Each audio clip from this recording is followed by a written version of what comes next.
आप देख रहे हैं आवाज़ ओवरड्राइव। टोयोटा ने अपनी पॉपुलर फॉर्च्यूनर का नियो वेरिएंट लॉन्च कर दिया है, लेकिन सवाल ये है कि स्टैंडर्ड फॉर्च्यूनर के मुकाबले नियो वेरिएंट में आपको क्या मिल रहा है, क्या फीचर्स ऐड किए गए हैं, परफॉर्मेंस में कुछ बदलाव किया गया है, इंजन कैपेसिटी के साथ भी कोई छेड़छाड़ की गई है क्या, ये सब बातें जानने के लिए चलिए मेरे साथ इसकी टेस्ट ड्राइव पर।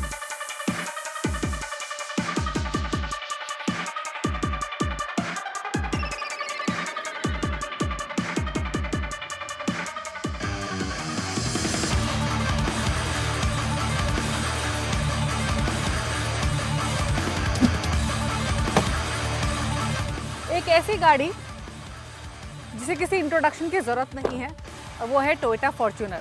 16 साल हो चुके हैं इस गाड़ी को इंडियन मार्केट्स में, 3 लाख से ज़्यादा कस्टमर्स हैं और एक ऐसी गाड़ी है जिसका ऑरा, जिसका चार्म, जिसका यूफोरिया इंडियन ऑटोमोबाइल मार्केट में कम नहीं हुआ है बल्कि दिन ब दिन बढ़ा ही है। और शायद टोयोटा इस बात को भली भांति जानती है और उसी को एनकैश भी करना चाहती है और इसीलिए टोयोटा इंडिया फॉर्च्यूनर के साथ अब हाइब्रिडाइजेशन की तरफ आगे बढ़ चुकी है अपने नए नियो वेरिएंट के लॉन्च के साथ।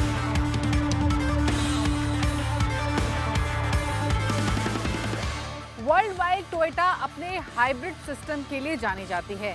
इंडियन मार्केट्स में भी टोयोटा की हाइब्रिड गाड़ियां कोई नया नाम नहीं है, क्योंकि हम ऑलरेडी दूसरे मॉडल्स में टोयोटा के हाइब्रिड प्रोडक्ट्स भी देख रहे हैं। लेकिन इंटरेस्टिंग ये है कि टोयोटा फॉर्च्यूनर में आपको नया 48 वोल्ट हाइब्रिड सिस्टम मिलता है, जो आगे इनोवा क्रिस्टा या हाइलक्स जैसी गाड़ियों में भी मिलेगा।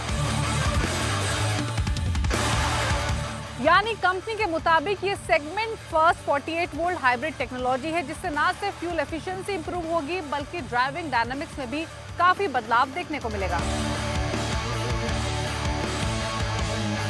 तो यानी फॉर्च्यूनर फैमिली में अब नियो वेरिएंट का एडिशन हुआ है। फॉर्च्यूनर नियो वेरिएंट के लिए आपको देने हैं 44.72 लाख एक्स शोरूम और लेजेंडर नियो वेरिएंट के लिए देने हैं 50.09 लाख। ये दोनों ही प्राइसेस एक्स शोरूम हैं।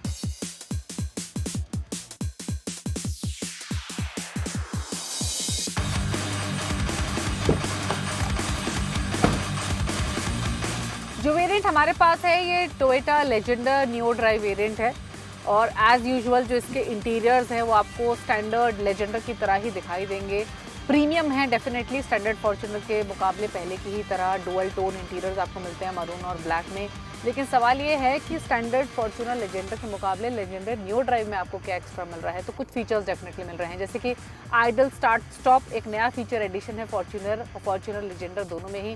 ट्रैफिक कंडीशंस में यानी इंजन इसका आइडल हो जाता है और उसको आप सीमलेसली अगेन ऑन करते हैं, जो कि फ्यूल एफिशिएंसी में डेफिनेटली हेल्प करता है। इसके अलावा आपको 360 डिग्री कैमरा अब मिल रहा है। वायरलेस चार्जर लेजेंडर में तो था, फॉर्च्यूनर में नहीं था, वो आपको इसमें मिलता है अब। और साथ ही आपको मल्टी टेरेन मोड मिलते हैं। बेसिकली ऑफ रोडिंग के पर्पज से ही अलग अलग मोड्स दिए गए हैं जिन्हें आप यूज़ कर सकते हैं। तो ये कुछ नए फीचर एडिशन किए गए हैं, बट मेजरली जो बदलाव है इस नए वेरिएंट में वो हाइब्रिड टेक्नोलॉजी का है, परफॉर्मेंस का है। क्या बदलाव है वो आपको आगे दिखाते हैं। मल्टी टेरेन मोड में आपको सेलेक्टेबल ऑफ रोड मोड्स मिलते हैं, जिससे आप कैपेबिलिटी को एनहांस कर सकते हैं अक्रॉस वेरियस सर्फेसेस जैसे कि मड, सैंड, रॉक, डर्ट और snow by altering throttle responses, braking और ट्रैक्शन कंट्रोल। हालांकि अगर फीचर्स के हिसाब से देखें तो एक डिसअपॉइंटमेंट है।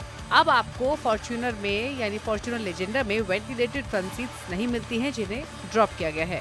टोयोटा का कहना ये है कि जो पैकेजिंग चैलेंजेस हैं उसकी वजह से ये डिसीजन लिया गया है। जो DC-DC कन्वर्टर है माइल्ड हाइब्रिड सिस्टम के लिए, वो फ्रंट पैसेंजर की सीट के नीचे प्लेस किया गया है और इसीलिए वेंटिलेटेड सीट्स को डिलीट किया गया है। इसके अलावा दूसरे कुछ फीचर्स देखें तो इसमें आपको auto LED headlamps, 18 inch alloy wheels, leather upholstery, 8 inch का touch screen, dual zone climate control और पावर टेलगेट मिलता है। सेफ्टी इक्विपमेंट के हिसाब से देखें तो आपको 7 एयरबैग्स मिलते हैं, including a driver knee bag, vehicle stability control, hill descent control, hill start assist, ये सब दिया गया है। हालांकि कोई भी ऐसा वेरिएंट नहीं है जिसमें एडास फीचर दिया गया हो।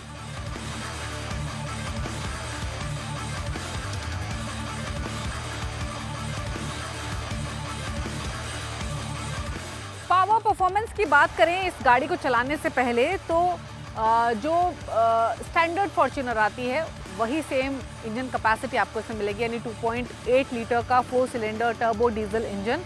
इससे पेयर किया गया है 48 वोल्ट टेक्नोलॉजी के साथ यानी बैटरी और इलेक्ट्रिक जनरेटर के साथ। अब जो पावर आपको इसमें मिलती है वो 204 एचपी की पावर मिलती है, 500 एनएम का टॉर्क मिलता है। तो ये रही पावर फिगर्स, लेकिन कंपनी का दावा है कि इस हाइब्रिड टेक्नोलॉजी की वजह से जो इनिशियल एक्सेलरेशन है वो स्मूथ हो गया है, फ्यूल एफिशिएंसी पहले से काफ़ी बेटर हो गई है। तो फ्यूल एफिशिएंसी टेस्ट करने का तो टाइम नहीं है, बट डेफिनेटली क्या वाकई में अब इसको एक आइडल स्टॉप से पुश करना पहले के मुकाबले ज़्यादा आसान है? क्या बदलाव है? आइए देखते हैं।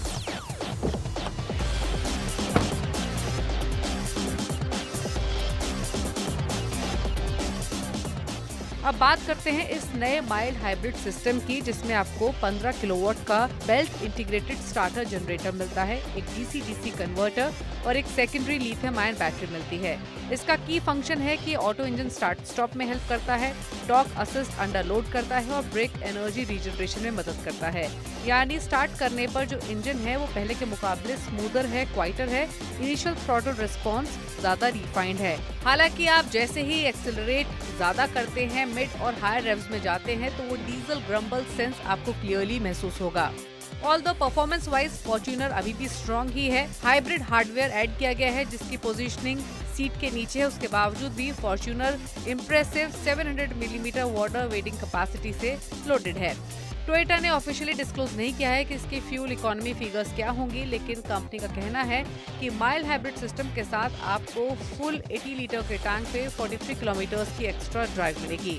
यानी कोई खास फर्क आपको रियल वर्ल्ड में नहीं महसूस होगा अगर फ्यूल एफिशिएंसी के हिसाब से बात करें।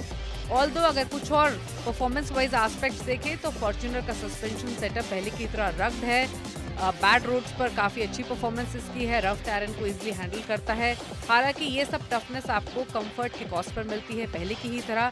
Ride quality specially lower speeds पर थोड़ी सी बम्पी और अनसेटल्ड है, क्योंकि ये टॉल स्टांस वाली गाड़ी है, इसमें हायर सेंटर ऑफ ग्रेविटी है और इसीलिए आपको नोटिसेबल बॉडी रोल भी महसूस होता है ड्यूरिंग कॉर्नरिंग। फाइनल वर्डिक्ट की बात करें तो जो फीचर एडिशन किए गए हैं वो वेलकम स्टेप है। हालांकि जो माइल्ड हाइब्रिड सिस्टम कंपनी ने इस गाड़ी में दिया है उसके नेग्लिजिबल बेनिफिट्स आपको मिलेंगे। वहीं वेंटिलेटेड सीट्स को भी डिलीट किया गया है और इन सब चीजों के लिए आप स्टैंडर्ड वर्जन के मुकाबले 2 लाख रुपए ज्यादा चुका रहे हैं।